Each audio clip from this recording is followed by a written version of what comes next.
ಈಗ ರಾಜ್ಯದ ಸಂಕ್ಷಿಪ್ತ ಸುದ್ದಿಗಳ ಕ್ವಿಕ್ ರೌಂಡ್ ಅಪ್.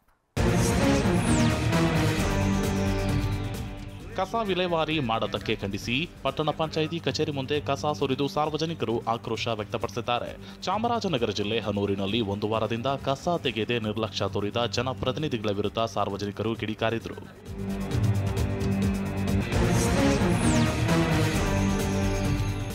ಬಲದಂಡೆ ಏತ ನೀರಾವರಿ ಯೋಜನೆಗೆ ಉಪಮುಖ್ಯಮಂತ್ರಿ ಡಿಕೆ ಶಿವಕುಮಾರ್ ಪರೀಕ್ಷಾರ್ಥ ಚಾಲನೆ ಕೊಟ್ಟರು.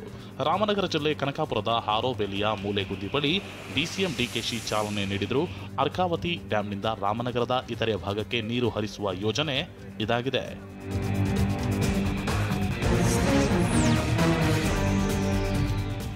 ಬೀದರ್ ಜಿಲ್ಲೆಯ ಜೀವನಾಡಿಯಾಗಿರೋ ಕಾರಂಜಾ ಜಲಾಶಯ 2 ವರ್ಷದ ಬಳಿಕ ತುಂಬಿದೆ. ಹೀಗಾಗಿ ಸಚಿವರಾದ ಈಶ್ವರ್ ಖಂಡ್ರೆ, ರಹೀಂ ಖಾನ್ ಜಲಾಶಯಕ್ಕೆ ಬಾಗಿನ ಅರ್ಪಿಸಿದ್ರು.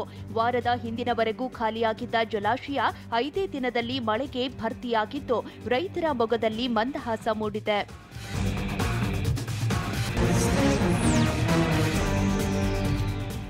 ಯಾದಗಿರಿ ಜಿಲ್ಲೆಯಾದ್ಯಂತ ಕಳೆದ 1 ವಾರದಿಂದ ಸುರಿಯುತ್ತಿರೋ ನಿರಂತರ ಮಳೆಗೆ ಯಡಹಳ್ಳಿ, ಹತ್ತಿಕುಣಿ ಗ್ರಾಮದಲ್ಲಿ 100 ಎಕರೆ ಬೆಳೆ ನಾಶವಾಗಿದೆ.